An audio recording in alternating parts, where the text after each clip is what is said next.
State head కాబట్టి CS వీటన్నిటికీ బాధ్యత వహించాలి, సిఎస్ ను తొలగించాలి అసలు ఎన్నికల విధుల నుంచి. రేపు కౌంటింగ్ కూడా ఉంది 1వ తేదీన. కాబట్టి కౌంటింగ్ రోజు కూడా ఈయన ఇబ్బందులు పెట్టే అవకాశం ఉంది. కాబట్టి సిఎస్ ని వెంటనే తొలగించాలి అంటూ తెలుగుదేశంతో పాటు బీజేపీ నేతలు కూడా కేంద్ర ఎన్నికల కమిషన్ కు ఒక ఫిర్యాదు చేశారు. కాబట్టి ఈ ఫిర్యాదుల నేపథ్యంలో మరి ఎన్నికల కమిషన్ ఎటువంటి చర్యలు తీసుకుంటుంది, ఎన్నికల కమిషన్ కు ఏవని వీళ్ళు రిప్లై ఇవ్వబోతున్నారని కూడా చూడాలి.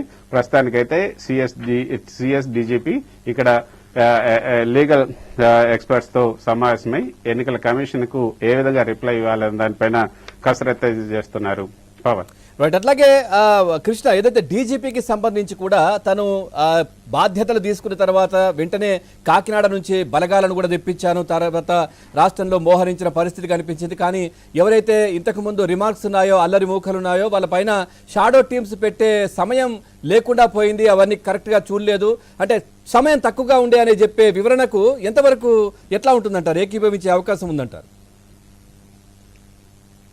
ఖచ్చితంగా పవన్, మీరు అడిగినటువంటి ప్రశ్నలన్నీ కూడా సమంజసమైననే చెప్పొచ్చు. ఎందుకంటే ఎన్నికల కమిషన్ డీజీపీని మార్చిన తర్వాత కొన్ని చర్యలు అయితే తీసుకున్నారు డీజీపీ.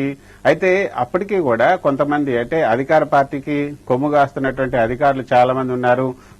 మనం చూసాం నిన్న మొన్న వస్తున్నటువంటి రిపోర్ట్స్ బట్టి చూస్తుంటే మాచర్లో గానీ, తాడిపత్రి, ఇక్కడ అన్ని చోట్ల కూడా అధికార పార్టీకి కొమ్ముగాస్తున్నటువంటి పోలీసు అధికారులు ఎవరైతున్నారో వాళ్లే ఈ పోలీసులకు సంబంధించినటువంటి కదలికలన్నీ కూడా ఈ యొక్క అధికార పార్టీకి సంబంధించినటువంటి నేతలకు అందజేస్తున్నట్లుగా వాళ్ళ ఫోన్ల ద్వారా, వాళ్ళ సెల్ ఫోన్లు, వాళ్ళ వాట్సాప్ గ్రూపుల ద్వారా కూడా చాలా తేటతెల్లమైంది. వాటన్నిటిని కూడా కేంద్ర ఎన్నికల కమిషన్ కి తెలుగుదేశం పార్టీ నేతలు అందజేశారు.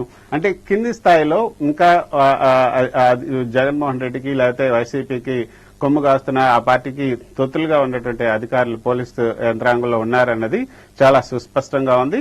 అందుకే ఈ ఘటనలన్నీ కూడా జరుగుతున్నాయన్నది ఎన్నికల కమిషన్ కూడా భావిస్తోంది. సో డీజీపీకి సంబంధించినంత వరకు కూడా ఒకవేళ కింది స్థాయి వాళ్ళని ఎవరినైనా మార్చాలన్నా చేయాలన్నా కూడా అడ్మినిస్ట్రేటివ్ శాంక్షన్, అడ్మినిస్ట్రేటివ్ సంబంధించినటువంటి విషయాలన్నీ కూడా సీఎస్ఐ తీసుకోవాల్సి ఉంటుంది.